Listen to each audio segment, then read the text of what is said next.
আসসালামু আলাইকুম। বিপিএল এর সাপ্তাহিক আয়োজনে আপনাকে স্বাগত। জানিয়ে দিব বিপিএল এর 7 দলের সর্বশেষ কি অবস্থা এবং সেই সাথে বিপিএল এর 7 দল এখন পর্যন্ত নতুন করে কোনো প্লেয়ারকে তাদের দলের সাথে যুক্ত করেছে কিনা এবং সেই সাথে সামনে কোনো বিদেশি প্লেয়ারের সাথে তারা কথা বলছে কিনা এবং সেই সাথে সিলেট স্ট্রাইকার নতুন করে একজন বিদেশি প্লেয়ার তাদের দলে ফিরিয়েছে এবং দুর্বার আসেই তাদের দলে একজন ফাস্ট বোলার তারা দলে ফিরিয়েছে এবং চিটাগং কিংসে সাকিব আল হাসানের খেলা নিয়ে একটা বড় ধরনের শঙ্কার জায়গা তৈরি হয়েছে এবং সেই সাথে মোসাদ্দেক হোসেন সৈকতের খেলার সম্ভাবনা তৈরি হয়েছে চিটাগং কিংসের পক্ষে এবং মঈন আলী আদৌ বিপিএল এ খেলতে আসবে কিনা এবং সেই সাথে ফরচুন বরিশালের রেশাদ হোসেন তিনি বিগ ব্যাশ খেলতে যাচ্ছেন। সো এই সব যাবতীয় বিষয় নিয়ে আমি বিস্তারিত আলোচনা করবো। আশা করি ভিডিওটা শেষ পর্যন্ত দেখবেন এবং ভিডিওটা যদি ভালো লাগে অবশ্যই চ্যানেলটাকে সাবস্ক্রাইব করে পাশে দেখবেন। সো আমরা সবাই জানি যে গত 14 অক্টোবর বিপিএল এর ড্রাফট অনুষ্ঠিত হয়ে গেছে এবং ড্রাফটের পরে বিপিএল এর দলগুলো তারা নতুন নতুন প্লেয়ার তাদের দলে ফিরিয়েছে। এইসব নিয়ে আমার অনেকগুলো ভিডিও আমার চ্যানেলে আছে, আপনি চাইলে সেগুলো দেখে আসতে পারেন। এবং বিপিএল আগামী 30 ডিসেম্বর থেকে আগামী 7 ফেব্রুয়ারি পর্যন্ত বিপিএল এর 11তম আসর মাঠে করাবে এবং বিপিএল এর 7 দলের সর্বশেষ যে অবস্থান সেখানে আমি যদি ফরচুন বরিশাল নিয়ে কথা বলি তাহলে ফরচুন বরিশালের নতুন করে কোনো প্লেয়ার আপডেট নেই, বাট তাদের দলে একটা ইনজুরি কনসার্ন আছে, সেটা হচ্ছে নান্দ্রে বার্গার সাউথ আফ্রিকান। তার আসলে বিপিএল খেলাটা আদৌ হবে কিনা সেটা নিয়ে কিন্তু একটা বড় ধরনের শঙ্কার মধ্যে দিয়ে যাইতে হচ্ছে। তিনি আদৌ বিপিএল খেলতে আসবে কিনা সেটা নিয়ে কিন্তু একটা বড় প্রশ্ন এখন বর্তমান, কারণ আমরা জানি এসি টি20 আগামী 9 জানুয়ারি শুরু হবে। এর আগে যদি তিনি ইনজুরি মুক্ত হন তাহলে খুব সম্ভবত কয়েকটা ম্যাচ খেলার সুযোগ পাবে। সো এই কয়েকটা ম্যাচের জন্য আদৌ ফরচুন বরিশাল তাকে নিয়ে আসবে কিনা এটা নিয়েও কিন্তু বড় ধরনের একটা শঙ্কার জায়গা তৈরি হয়েছে এবং সেই সাথে রেশাদ হোসেন তিনি বিগ ব্যাশ খেলতে যাচ্ছেন এবং বিসিবি থেকে তাকে 21 থেকে 27 তারিখ পর্যন্ত একটা এনএসিও দেওয়া হয়েছে এবং ফরচুন বরিশাল ম্যানেজমেন্ট তার এনএসিও 2 দিন বাড়িয়েছে, সেটা 29 তারিখ পর্যন্ত করেছেন। এখন প্রশ্ন হচ্ছে যে বরিশাল ম্যানেজমেন্ট যদি চায় তাহলে হয়তো তার এনএসিওর ডেটটা কিন্তু আরো বাড়তে পারে, এরকমটা কিন্তু গণমাধ্যমে ফরচুন বরিশালের ফ্রাঞ্চাইজি ওনারশিপ থেকে কিন্তু এটা ইনশিওর করা হয়েছে। সো এই হচ্ছে ফরচুন বরিশালের সর্বশেষ আপডেট। এরপরে আমি যদি খুলনা টাইগার্স নিয়ে কথা বলি তাহলে খুলনা টাইগার্সের নতুন করে কোনো প্লেয়ার সাইনিং আপডেট এখন পর্যন্ত নেই, বাট আমরা বরাবরই যেটা দেখে এসেছি খুলনা টাইগার্স নতুন করে কোনো প্লেয়ারকে যদি সাইন করে ও সেটা নিয়ে আসলে খুব একটা হাইপ তারা তোলে না, বাট খেলার আগ দেখতে দেখবো যে অনেক বড় বড় খেলোয়াড় কিন্তু সেখানে খেলে যাচ্ছে। যেমন গত বছরে জেসন হোল্ডার, দাসুন সানাকা, অ্যালেক্সেলস এর মতো বড় বড় প্লেয়ার কিন্তু সেখানে খেলে গেছে, বাট তারা খুব একটা হাইপ ক্রিয়েট করে কিন্তু সেই কাজগুলো করে না। সো এবার হয়তো তারা চুপচাপ আছে, বড় কোনো চমক দেওয়ার জন্য সেটা অপেক্ষায় রেখেছে এবং সেটা এখন দেখার বিষয় যে কোন চমকটা দর্শকদের জন্য অপেক্ষা করতেছে। সো এরপরে আমি যদি রংপুর রাইডার্স নিয়ে কথা বলি তাহলে রংপুর রাইডার্স এই মুহূর্তে গ্লোবাল সুপার লিগ খেলতে গাইনাতে অবস্থান করছেন এবং রংপুর রাইডার্স গ্লোবাল সুপার লিগে নিজেদের প্রথম ম্যাচে হামশায়ারের তারা যে একটা ব্লেন্ডার করেছে এটা কিন্তু আসলে দর্শকদের মধ্যে একটা অনেক আক্ষেপের একটা বিষয় হয়ে দাঁড়িয়েছে।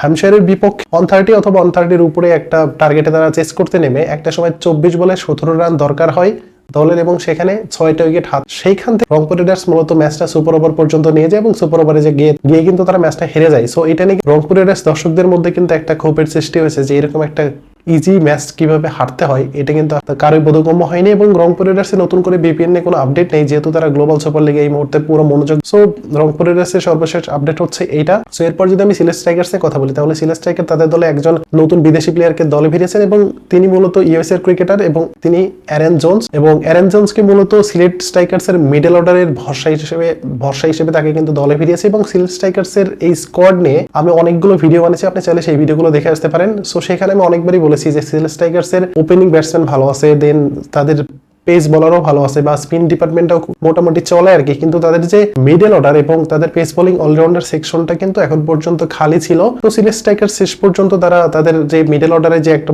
ভালো মানের ব্যাটসম্যান দরকার আছে সেই কাজটা কিন্তু তারা করে ফেলেছেন এবং অ্যারন জোন্স হয়তো তার স্ট্রাইক রেট খুব একটা বেশি নেই, তিনি এখন পর্যন্ত 50 ম্যাচে 705 রান করেছেন এবং তার হাইস্ট রান হচ্ছে 94 এবং এই 94 রানটা তিনি কবে করেছেন জানেন? সেটা হচ্ছে টি20 ওয়ার্ল্ড কাপ 2024 সালের যে প্রথম ম্যাচটা কানাডা এবং ইউএস এর ম্যাচ, সেখানে 194 এর একটা চেস করতে গিয়ে ইউএসএ যখন একদম হারের কিনারাই ছিল সেখান থেকে দলকে কিন্তু জিতিয়েছেন এবং সেখানে তিনি আনবিটেন 94 রান করেছেন। এটা কিন্তু তার হাইস্ট রান তার ক্যারিয়ারের টি20 ক্যারিয়ারের। এরপরে তিনি গত কিছুদিন আগে ক্যারিবিয়ান সুপার লিগে ফাইনাল ম্যাচে গায়না বাজন ওয়ারিয়র্স এর বিপক্ষে সেন্ট লুসিয়ার হয়ে একদম তার দল যখন অনেক বেশি বাজে একটা অবস্থার মধ্যে ছিল সেখান থেকে তার দুর্দান্ত একটা ইনিংসে সেখানে কিন্তু সেন্ট লুসিয়া ম্যাচটা জিতে নেয় এবং তার স্ট্রাইক রেট খুব বেশি না 110, কিন্তু তার মধ্যে যে ইম্প্যাক্ট আছে সেটা কিন্তু সিলেট স্ট্রাইকার্স খুব ভালোভাবে রিকগনাইজ করতে পেরেছে এবং একটা টি20 প্লেয়ারের স্ট্রাইক রেটের চাইতেও তার যে ইম্প্যাক্টটা সেটা খুব বেশি কাজে দেয়। সো সিলেট স্ট্রাইকার্স কিন্তু এখানে জিতে গেছে এবং অ্যারন জোন্সকে খুব সম্ভবত তারা ফুল সিজনের জন্য পাচ্ছে। এটা কিন্তু সিলেট স্ট্রাইকার্স এর জন্য দুর্দান্ত একটা সাইনিং ছিল এবং আমরা অপেক্ষায় আছি আরো কিছু দুর্দান্ত সাইনিং দেখার জন্য এবং সেই সাথে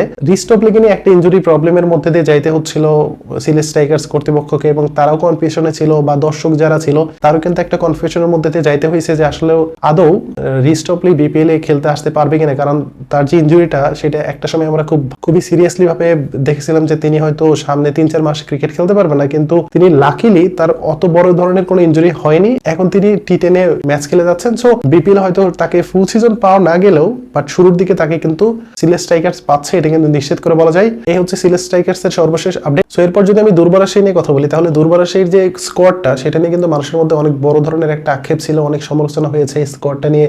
মাত্র 2 জন বিদেশি প্লেয়ারকে তারা ড্রাফট থেকে নিয়েছিল, এরপরে কিন্তু কোনো বিদেশিদের নিয়ে কোনো ধরনের কোনো আপডেট দেয়নি, কিন্তু শেষ মোমেন্টে এসে তারা প্রায় 4 থেকে 5টা বিদেশি নিয়ে তারা আপডেট দিয়েছে। সেখানে বেনি হাওয়েল থেকে শুরু করে ফকর জামান বা বিলাল খান, মোহাম্মদ হ্যারিস, দোসান হিমান্ত বা টম ব্রুস বা মার্টিন গাপটিল সবকিছু মিলে কিন্তু বড় ধরনের একটা পরিকল্পনা নিয়ে কিন্তু এই মুহূর্তে দুর্বার রাজশাহী এগিয়ে যাচ্ছে। এবং তাদের পরিকল্পনার অংশ হিসেবে প্রথম যে সাইনিংটা সেটা হচ্ছে বিলাল খানকে দিয়ে। এবং বিলাল খান মূলত তিনি ওমানের ক্রিকেটার এবং এখন পর্যন্ত তিনি টি20তে 138টা উইকেট সংগ্রহ করেছেন এবং গত আসরে অর্থাৎ গত বিপিএল এ চট্টগ্রাম চ্যালেঞ্জার্সের হয়ে 13 ম্যাচে তিনি 15টা উইকেট সংগ্রহ করেছেন এবং সেরা 5 জন বলারের মধ্যে তিনি কিন্তু ছিলেন।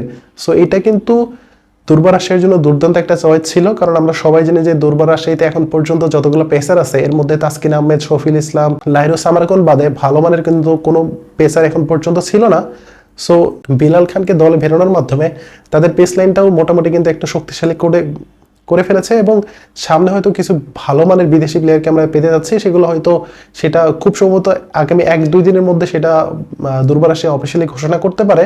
এখনো তারা যেহেতু অফিসিয়ালি কোনো ঘোষণা করেনি, সো আমরা কিন্তু সেটা আসলে অফিসিয়ালি অফিসিয়াল ভাবে কোনো কিছু বলতে পারছি না। এই হচ্ছে দুর্বার রাজশাহীর সর্বশেষ আপডেট। এরপর যদি আমি চিটাগং কিংস নিয়ে কথা বলি, তাহলে চিটাগং কিংস এর সবচাইতে বড় প্রবলেম সেটা হচ্ছে সাকিব আল হাসান তিনি আসন্ন বিপিএল 2025-এ চিটাগং কিংসের জার্সিতে খেলবে কিনা বা তার আদৌ বিপিএল খেলাটা হবে কিনা, এটা নিয়ে কিন্তু বড় ধরনের একটা শঙ্কার জায়গা তৈরি হয়েছে। কারণ এখন পর্যন্ত সাকিব আল হাসানকে নিয়ে ক্রিকেট বোর্ড বলেন বা গভর্নমেন্ট বলেন কেউ কিন্তু একটা ডিসিশনে আসতে পারেনি এবং সাকিব আল হাসানকে নিয়ে কিন্তু অনেক ধরনের বিতর্ক হচ্ছে বা চিটাগং কিংস মালিক পক্ষ থেকে অনেকবারই বিসিবিকে বলা হচ্ছে যে আপনারা একটু চেষ্টা করে দেখেন সাকিব আল হাসান যদি খেলতে পারে তাহলে কিন্তু সেটা বিপিএল এর জন্য ভালো এবং সেটা চিটাগং কিংস এর জন্য ভালো। কারণ চিটাগং কিংস মূলত সাকিব আল হাসানকে কেন্দ্র করে তাদের স্কোয়াডটা সাজিয়েছে। এখন যদি সাকিব আল হাসান না খেলে তাহলে কিন্তু চিটাগং কিংস এর স্কোয়াডটা কিন্তু ভারসাম্য হারাবে, কারণ ওই দলে এখন পর্যন্ত মাত্র 2 জন স্পিনার ছিল, এর মধ্যে সাকিব আল হাসান এবং আলিস আল ইসলাম।